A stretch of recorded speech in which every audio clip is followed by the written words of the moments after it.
Number 4, what recommendations do I have for researchers conducting research in moral psychology? Yeah, another great question. Geez. I think I would start with this. What matters to you? What do you care about? What upsets you? What enrages you? Or what makes you feel glad or happy or gratified? Think about your own life, your own circumstances, your own cultural context, your political context, and try and design studies to get at the minds of people who are involved in situations like that, who are thinking about topics like that.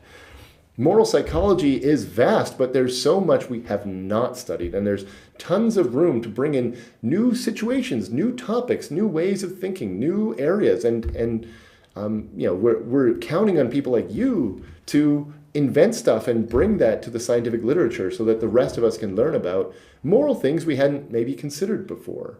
Right? Another piece of advice I have is to beware of philosophy.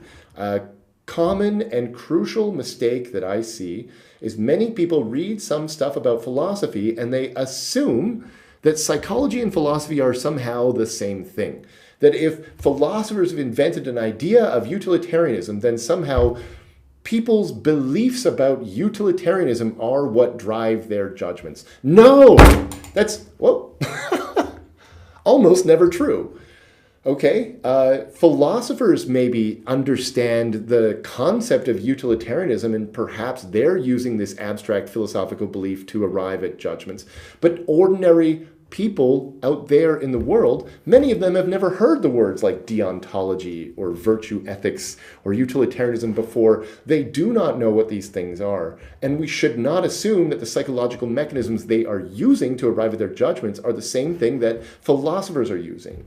So what we actually want to distinguish between, if we're talking, say, moral dilemmas, is actually 3 different levels of analysis. First, you have the judgment itself. In my case, it's, would you harm this person to save these people? Would you make this sacrifice? That's a decision, okay? That's just a choice. You know what another choice is? Should you eat a sandwich today or should you eat soup? Okay? That's another decision. Now, in the field, people often assume that someone who makes a utilitarian decision once is a utilitarian, and they have a utilitarian philosophy, and they're thinking about it, and they're always applying the same philosophy to every situation in their life. But that's patently ridiculous. If you get a sandwich for lunch today, is that because you're a sandwichitarian? Do you have an abstract ideal of sandwichness that drives all sandwich-related decisions for your whole life? Or could it be that the concrete specific details of the sandwich itself maybe had more to do with your choice? You took a look at the options, you said the soup doesn't look very good today, but the sandwich looks fairly good today. So today, right now, I'll make one decision because this sandwich has properties I like. It smells good, it looks good, I think it will be tasty. Okay, on a different day, maybe a different situation, you like the soup better. We shouldn't expect that people have these abstract philosophical ideals that drive their judgments, but rather psychological mechanisms, many psychological mechanisms that jointly contribute to a single judgment. We shouldn't think about dual process models. We should think of many, many process models. So for example, if someone says, should you kill a baby to save a village?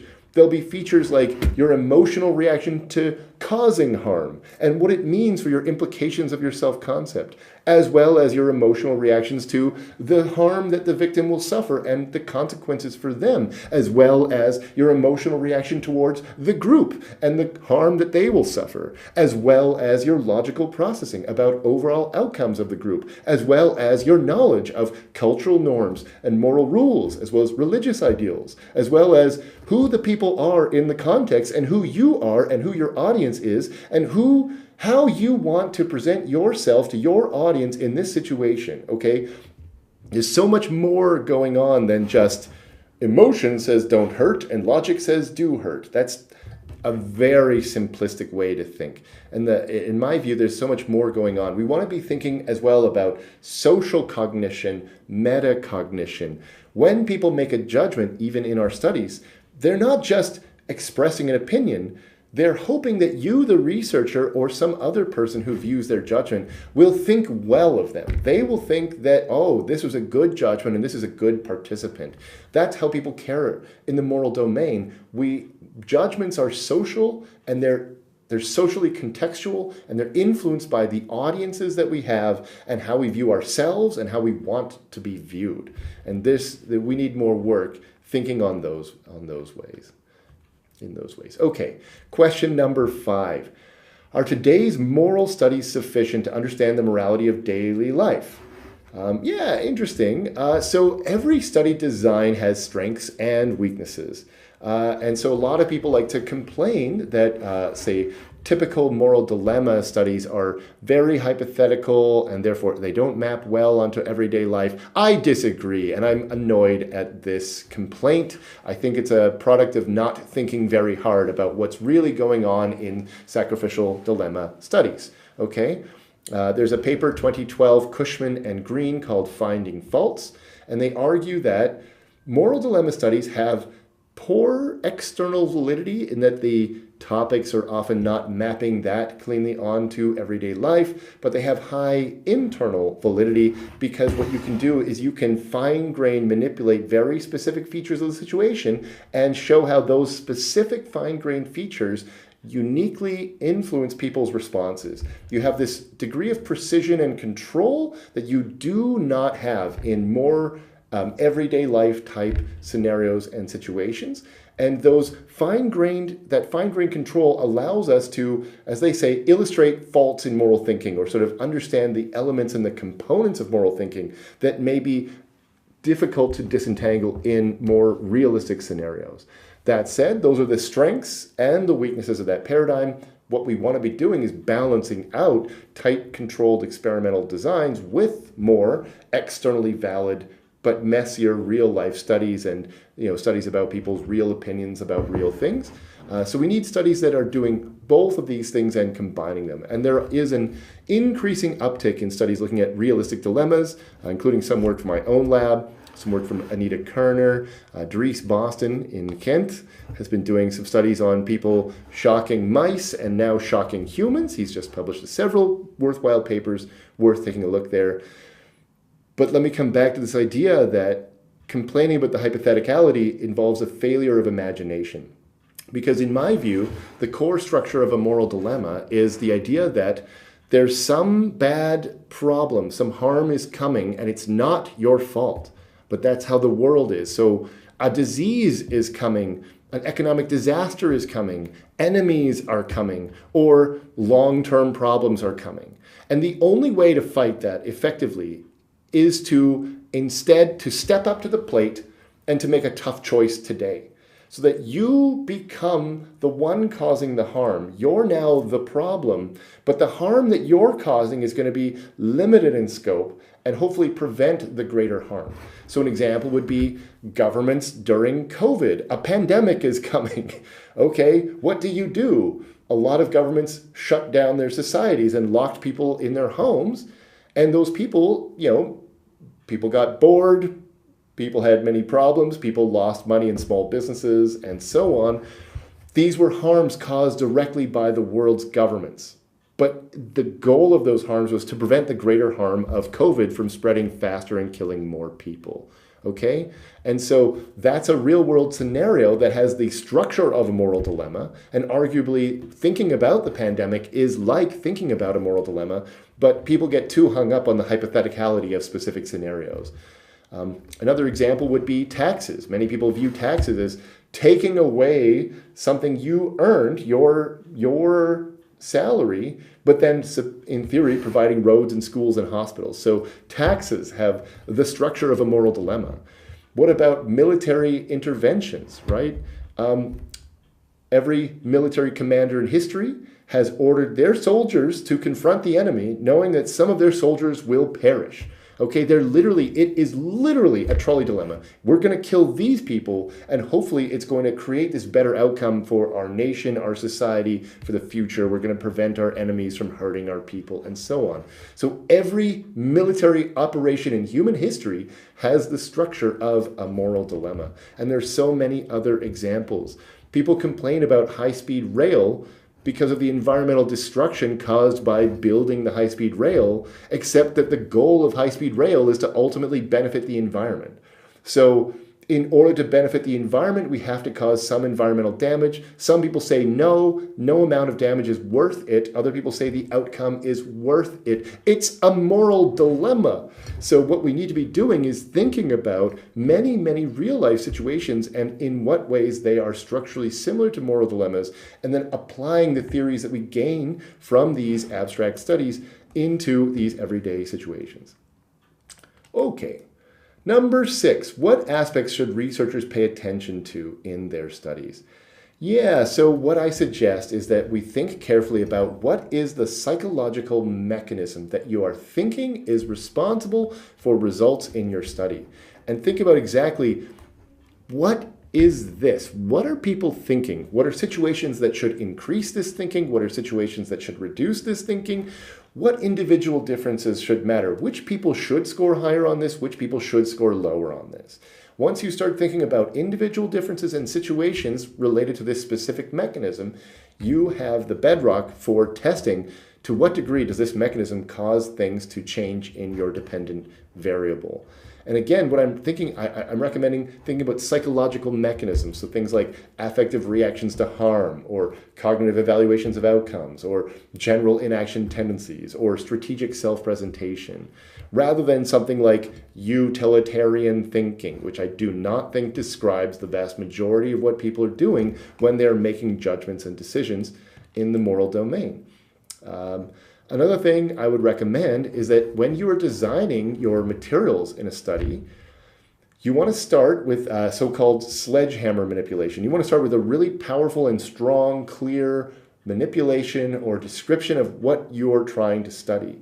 You want to make people feel something. You want to evoke a human feeling, right? You're a human being communicating with a human. You want to reach them and have them really experience and marinate the psychological operations that you are interested in studying. Sometimes I see people where they have a manipulation and it's just one word different between two conditions. And that's just not different enough to really elicit the thinking style that you're hoping to achieve, right? So, pump up the intensity of your materials and your measures and your manipulations. And as you get clean, clear effects, what you can do in subsequent studies is then you can try a more stripped down and minimalist version to say, now that we got the effect, can we still find it using simpler methods? Yeah. Let's see, what else? Also, pre-register, it's a good thing to do. Get a large sample when you can. Let's see, what topics? Number 7, which topics in morality have been extensively studied and which insufficiently explored, and what are some reasons for this discrepancy? Well, it's a large field. There's really a lot that's been explored, and yet there's so much more to be done. There are trends, there are tendencies, there are pockets of people talking to people. So there's a lot of work on children's morality, for example, going back 5 or 6 decades, really. There's a lot of work on things like children's understanding of fairness, and when do children want to help which target, and when do children decide if something is good or bad or right or wrong. There's very little crosstalk, however, between developmental psychology and more social psychology. Meanwhile, we have people doing AI work. Computational scientists are doing work on the moral foundations as processed by AI and so on, and they're barely talking to us psychologists. So there's tons of work potential on sort of taking rich psychological theory and working together with people doing machine learning and other large language model type stuff so that they benefit from our rigorous theorizing rather than just sloppily applying something they don't really understand. Let them do the computer bit, but you can be the scientist bit. There's obviously a lot of work on moral dilemmas, but there's not nearly so much as people like to say that it's the majority of work being done. This is ridiculous. Of course it's not. There's so many topics in morality. There's person perception, there's intergroup studies, there's self-perception, there's moral emotions, okay? There is pro-social behavior, there's aggression, there's dehumanization, and there's work on all of these things and many, many more. Anger, regret, gratitude, there's studies on all of this. I think, there's these broad sweeping topics. So saying something like pro-social behavior, it covers a lot of ground, but some of these things are charity donation studies, but towards which charities, right? There's other charities that aren't being explored. a lot of work is being done in sort of North American or European context, with a growing amount of work outside of that. So, very interesting to see the developments in Turkey these days, very exciting there. There's a lot of work coming out of sort of China and Eastern places that's certainly growing. So Singapore, for example, Japan are publishing more and more these days. There's more work coming out of Africa than before, but we still have certainly more to do to increase those numbers. But what I'm interested in is the idea that people in different cultures and different places around the globe may have culturally important events and symbols and signals and ways of thinking that aren't necessarily being thought about by people in America or people in the UK. So we need more people from places like Turkey thinking about, in Turkish culture, in Turkish society, what are the things people care about and why do they care about that? And we don't assume that things always work the same way across different cultures. There may be some unique way of thinking about morality that Western researchers haven't thought of, or those currently in the field or publishing so much. And there's maybe up and coming researchers who they say there's a cultural thing here that we don't really understand very well. We can do more to understand that. Let's see, there's a lot of work on things like vegetarianism, a lot of work on mind perception. There's a lot of work on sort of the dyadic theories of Kurt Gray and the moral foundations theory of Jonathan Haidt and Jesse Graham. In my view, there's some merit to both of these approaches and there's some problems to both. I'm still waiting for the one big paper that can really reconcile these major theories, because I think they each have a contribution. And notice that they each take a perspective. The Kurt Gray dyadic morality approach is more about human universals and how everyone is processing things similarly, whereas the moral foundations approach is really more about individual differences and social differences and how societies and individuals can differ in the moral domain. And to some degree, both of these things are true. There are both human universals and cultural variation, and we need better overarching theories to marry these together.